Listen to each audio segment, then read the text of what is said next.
Naomba nichukue nafasi hii kushukuru sana kunipa nafasi kuzungumza ndani ya bunge hili tukufu. Nianze kwanza kumshukuru Mwenyezi Mungu kwa uwezo wake wa kipekee, lakini pia niwashukuru sana wananchi wa Buchosa kwa heshima walionipa ya kuwa mbunge wa bunge la Jamhuri ya Muungano wa Tanzania. Mheshimiwa Spika, naongea leo, naweza nisipate nafasi ya kuongea tena hapo mbele. Naomba nianze kwanza kwa kusema nilipokuja bungeni hapa nilikuja na agenda 5. Ya kwanza nilikuja na agenda ya kuempower wazawa wa nchi hii. Nashukuru sana Rais wa Jamhuri ya Muungano wa Tanzania, nawashukuru sana waheshimiwa wabunge, tumefanikiwa kubadilisha sheria ya manunuzi kwamba tumekubaliana bilioni 50 ni wazawa watakaofanya kazi hizo. Nilikuja na agenda ya RPL pamoja na curriculum, kubadilisha curriculum zetu. Nashukuru sana serikali, namshukuru sana Mheshimiwa Waziri wa Elimu, Rais wa Jamhuri ya Tanzania kwamba tumefanikiwa kurejesha RPL na sasa na curriculum zetu zimebadilika. Nyingine ilikuwa ni kuhusu National Innovation Fund. Nashukuru sana serikali, tumeanzisha Samia Innovation Fund kuwasaidia vijana wetu wabunifu wa nchi hii. Nyingine ilikuwa ni utumiaji wa rasilimali za nchi yetu kwa maendeleo. Dr. Samia Suluhu Hassan analifanya jambo hili kwa umakini mkubwa. Sasa tunaona utalii unachangia mapato makubwa kwa nchi yetu na uhakika kabisa tunakokwenda ni kuzuri. Mheshimiwa Spika, nina agenda nyingine ilikuwa NHIF. Nilipata nafasi ya kuzungumza na dadangu Jenista, hasa ilikuwa ni juu ya mifumo kusomana. Mifumo kusomana ilikuwa changamoto kubwa. Nikienda Cairo kutibiwa, nikienda Muhimbili, nahitaji kurudia vipimo. Matokeo yake ilikuwa inatokea duplication of care na NHIF inaingia kwenye matatizo makubwa sana. Agenda yangu ya 5 ambayo nafanya nizungumze leo ilikuwa ni juu ya ugonjwa wa homa ya ini. Mheshimiwa Spika, mtakumbuka kabisa zungumzo langu la kwanza bungeni lilikuwa ni kuhusiana na homa ya ini. Nilipata nafasi ya kusoma data moja mtandaoni mwaka 2014 ilionionyesha kwamba prevalence rate ya homa ya ini ilikuwa kubwa sana Tanzania, ilikuwa ni 6%. Jambo hilo lilinifanya mimi na wenzangu tuamue kufanya kampeni nchi nzima kuelimisha watu kuhusu ugonjwa huu. Wakati nafanya jambo hilo, dadangu Grace Magemba alikuwa ni mganga mkuu wa mkoa wa Dar es Salaam. Mkuu wa mkoa wa Dar es Salaam alikuwa Meksadiki na mganga mkuu wa hospitali ya Ilala alikuwa Mesha Kishimwela. Tulifanya kampeni ile, lakini baadaye tuliambiwa tulikuwa tunasababisha taharuki kubwa, tukaamua kuacha. Leo napozungumza, Mheshimiwa Spika, prevalence rate ya hepatitis katika taifa letu bado iko juu. Homa ya ini ninavyozungumza ni 6 mpaka 8. Hii inaonyesha kwamba tatizo hili ni kubwa, na Shirika la Afya Duniani limetamka kwamba kufikia mwaka 2030 ugonjwa huu uwe umekuwa eliminated. Imebaki miaka 5 tu, na yotazama mimi naona kama haitakuwa rahisi kwetu kueliminate ugonjwa huu. Sasa Mheshimiwa Spika, kwa nini nimesema kuzungumza? Nimesema kuzungumza kuikumbusha serikali yangu, kuikumbusha nchi yangu juu ya umuhimu wa kutoa chanjo ya homa ya ini kwa watu wetu. Nilishazungumza huko nyuma, nazungumza tena leo. Naomba sana tuwachanje watu wetu. Ugonjwa huu upo na unazidi kuenea na watu wanapoteza uhai. Mheshimiwa Spika, kumtibu mgonjwa wa kansa ya ini iliyosababishwa na homa ya ini inagharimu dola 50,000 kwa nchi kama Marekani. Kwa India dola 20,000. Kwa Tanzania hapa inagharimu sio chini ya milioni 30 kumtibu mgonjwa mwenye kansa ya ini, na inawezekana asipone.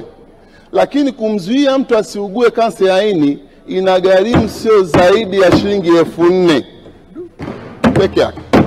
Sasa Mheshimiwa Spika, nilishazungumza huko nyuma, naomba nizungumze tena leo.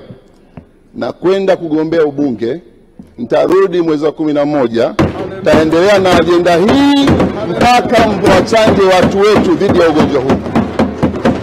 Mheshimiwa Spika, utakumbuka kabisa, naomba nitoe historia fupi tu kidogo hapa ili niweze kueleweka, ya kwamba chanjo ya homa ya ini mwaka 2002 hayati Benjamin Mkapa aliamua kuwachanja watoto wote wa taifa hili.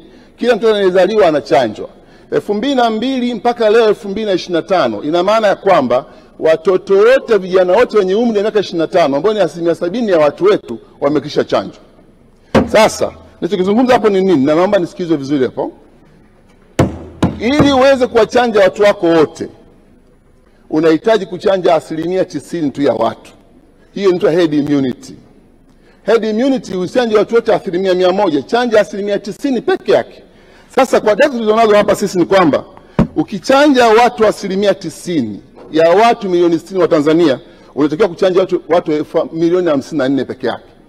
Milioni 54 ukiwachanja, katika milioni 54 hiyo milioni 54 ukiondoa watu ambao ni vijana wa miaka 25, unatakiwa kuchanja watu milioni 37.8 ambao ni 70%.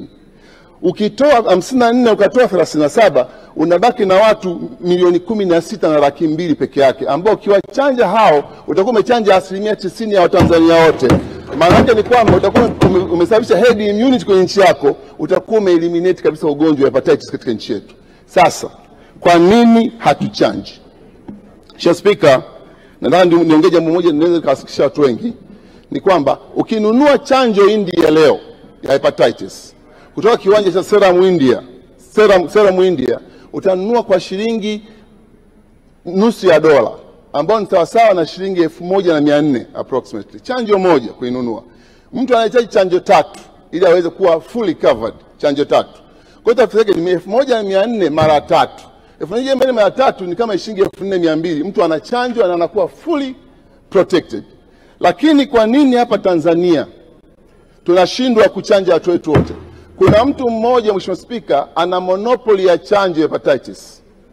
Mtu mmoja tu, kampuni moja tu.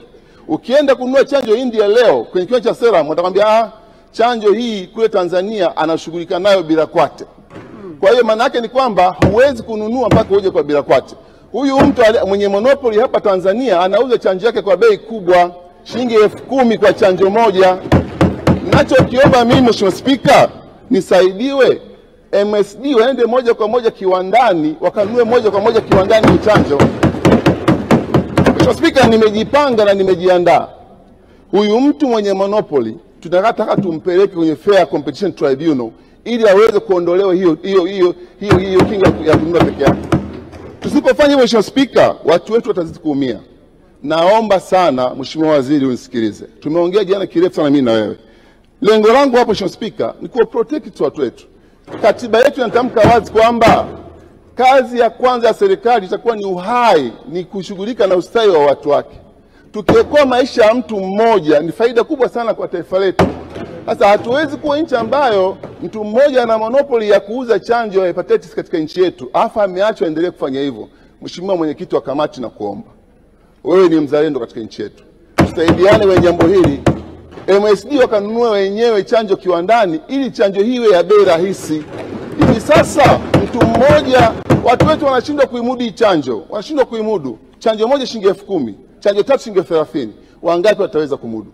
Na kama hilo haliwezekani, kama mtashindwa kumnyang'anya huyu mtu monopoly, basi NHIF wachukue dhamana hii chanjo iweze kutolewa na NHIF moja kwa moja kwa watu wetu. Mheshimiwa Spika, mimi naomba nimalizie kwa kusema nafurahi nazungumza mbele ya Dr. Janabi yuko hapa, nazungumza Shekaraga ananisikiliza, na waombeni sana tukafanye kazi ya kuwalinda na kuokoa maisha ya watu wetu. Tusipofanya hivyo, watu wataendelea kupoteza uhai, na sisi tupo tunaangalia. Mheshimiwa Spika, naomba niunge mkono hoja. Asante.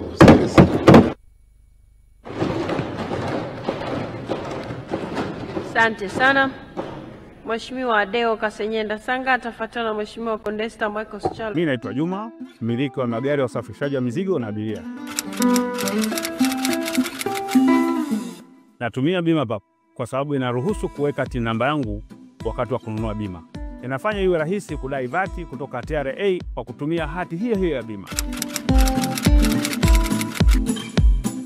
Uwezo wa kupata mkopo bwana. Hii inasaidia sana kugharimia mambo mengine ya uendeshaji hata kama bajeti inabana. Tumia bima PAP kwa kupiga *150*51 alama ya reli, au kwa WhatsApp tuma neno bima PAP kwenda namba 0764166066 ujipatie bima. Bima PAP, urahisi wa maisha.